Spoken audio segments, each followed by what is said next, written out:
Good morning, praise the Lord. दिन की शुरुआत परमेश्वर के साथ इस कार्यक्रम में प्रभु यीशु मसीह के नाम में आपका स्वागत है। आज का वचन भजन संहिता 119 का 11 पद।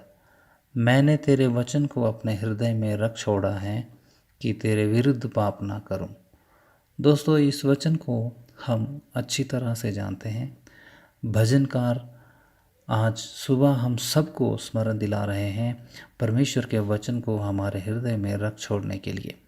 ये बहुत ही महत्वपूर्ण बात है, क्योंकि शैतान हमें आध्यात्मिकता में गिराने के लिए वचन को लेकर के ही परीक्षा करने आता है, जिस प्रकार यीशु मसीह के पास भी आया।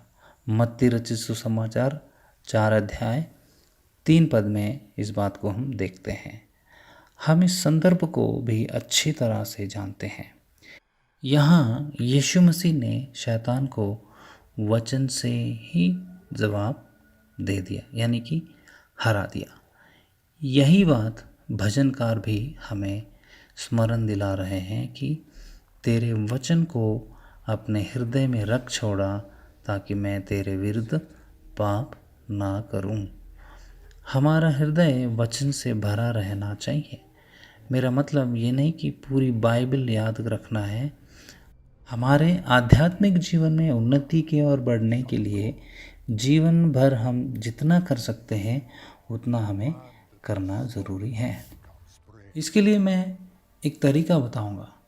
जब यीशु मसीह ने शैतान को वचन से उत्तर देते वक्त उन्होंने लिखा है करके शुरू किया और व्यवस्था विवरण 8 अध्याय का 3 आयत को कोट कर रहे थे। इसका मतलब यीशु मसीह ने वचन को पढ़ा, मनन किया और याद भी रखा। तो हमें भी परमेश्वर का वचन को पढ़ना है, मनन करना है, याद भी रखना है, जिसका मतलब हृदय में रखना है, जिससे परमेश्वर के विरुद्ध में पाप करने से बच जाएंगे। और जब शैतान वचन के द्वारा हम पर हमला करने के लिए और हमारी परीक्षा करने के लिए आएगा, तो हम वचन के द्वारा उसका सामना करने के लिए सिद्ध रहेंगे। क्योंकि जब हमारे हृदय में हम वचनों को भर लेते हैं, उन वचनों के द्वारा पवित्र आत्मा कार्य करता है। जब हमारे हृदय वचन से भरा रहता है, तो किस वक्त कौन सा वचन बोलना है, पवित्र आत्मा हमारी मदद करेंगे। इसलिए आज सुबह मैं आप सबको यही प्रोत्साहित करना चाहूँगा, वचन को याद रखना। एक वचन हफ्ते भर के लिए याद करने के लिए प्रयास करें। छोटा सा कागज़ जैसा लीजिए, उसके ऊपर लिख लीजिए, या फिर आजकल स्मार्टफोन का ज़माना है, लगभग सबके पास स्मार्टफोन तो है ही है, उसमें लिख लीजिए, या फिर बाइबल ऐप है उसमें से पढ़ सकते हैं। जैसा आपको सुविधा रहता है वैसा कीजिए। जो पढ़ नहीं सकते हैं वो सुने। आजकल सुनने के लिए काफ़ी कुछ सुविधाएं हैं। जो आपको कंफर्टेबल है उसका प्रयोग करें और वचन को याद रखें।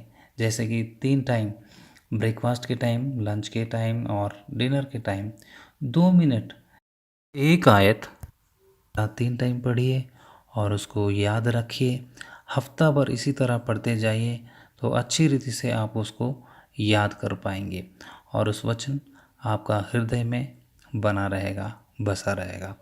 आप वचन से हृदय को जितना भरते हैं जाएंगे, उतना प्रभु में मजबूत होते जाएंगे। आपको प्रभु सहायता करे।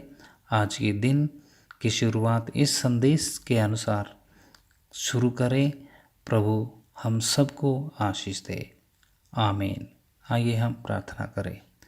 सर्वशक्तिमान पिता परमेश्वर, राजाओं का राजा, प्रभुओं का प्रभु, हम आपका धन्यवाद देते हैं एक और नया दिन के लिए पिता परमेश्वर, और आपका सुंदर संदेश के लिए धन्यवाद करते हैं प्रभु जी। इस वचनों के अनुसार हम सबको चलाइए, 100 गुना फल लाने में हमारी मदद और सहायता करना। जितनों ने इस वचनों को सुना है प्रभु, उन सबको आशीष दे और उन सबको बढ़ाइए पिता परमेश्वर। धन्यवाद करते हैं। सारा आदर और महिमा हम आपको देते हैं।